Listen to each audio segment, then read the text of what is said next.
Justice, welcome on stage. Thank you very much for joining us here at the start of Fight Week at this great venue, the Sporting Globe. How are you feeling ahead of the big fight? 4 days away off the back of fighting. We were busy announcing you not only three weeks and a couple of days ago. So what's that turnaround been like, and how has your prep been on this shorter notice for a big fight coming up? Yeah, I'm feeling good. I'm pumped. I'm just keen to get out there next Wednesday and do my thing.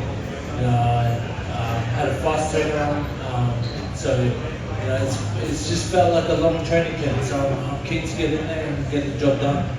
Well, we have no doubt that you're going to do that. Sean Potgieter is your opponent from South Africa. I saw him this morning doing rounds, shadow boxing and timing himself, and he's fully focused on you. So what are you expecting to get out of him? It'll be a tough challenge, no doubt. He comes into the fight at 10-1, but you at 11-0 should hopefully have enough in this big fight. Yeah, look, I've done my study, but it comes down to me at the end of the day.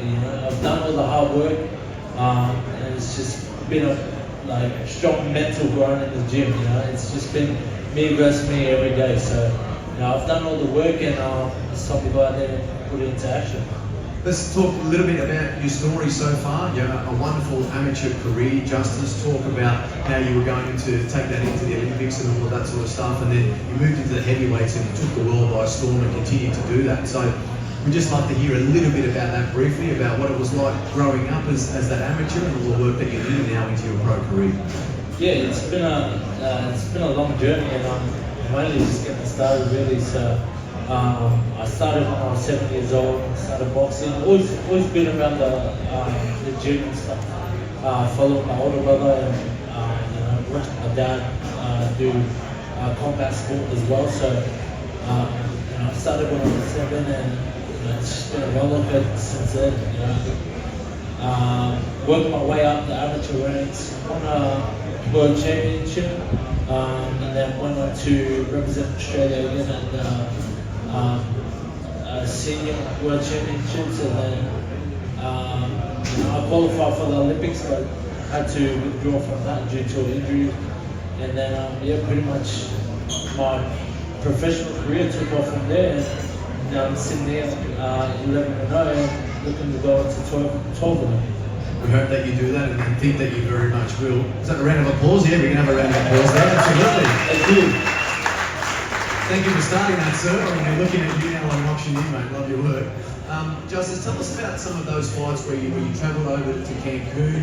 You fought some good fighters in Lorena to be, former world champions, some real tests, and you came through them relatively unscathed. What were those experiences like for you in being able to travel at a young age of your career, early on in your fight record of a career, and take on opponents in foreign ground there as well, where you're overseas and taking on some of those guys? Yeah, I think it was really good for me. I got that out of the way early in my career, and gratefully I came away with the wins. I had a close one with Lorena over in Saudi, but it's all just a test, like you said, and I've come out on top, and it just goes to show that the hard work I do in the gym each and every day all pays off. Moving forward now, we've had a good addition to the coaching staff now as well, which is outstanding. So very excited to see that progression now with Mark Wilson moving forward. What's it like being in that category now of these wonderful new heavyweights that are out there now? A little bit lighter, a little bit faster, not your traditional sort of 120, 130 kilogram heavyweights. You've got guys now that are between 100 and 110, like yourself, Fabio Wardley, that are out there, and a few of these other guys. We saw Ituma as well.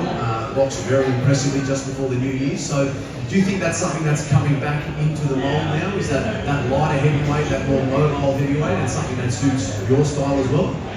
Yeah, I think right now, like having Usyk there as well, he only fights at about 102 kilos, so it just goes to show that it doesn't matter how big you are, even if you're a smaller heavyweight like myself, you can still get there and get the job done. You just got to have the right game plan.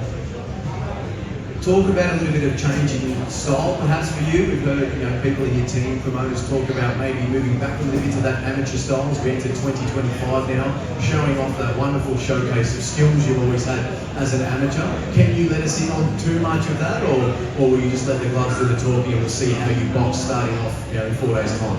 Yeah, not really a change of style. Like I've always had this style. It's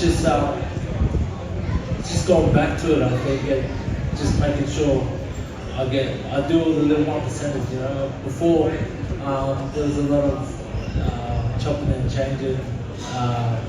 But I'm with the new coach now, and I'm feeling good.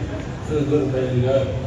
Well, we expect you to have a fantastic night coming up off the back of that short notice. You made easy work of your Argentinian opponent last time around, so let's hope it's the same result. Ladies and gentlemen, can we please have a round of applause? Justice, JPH, HUNI.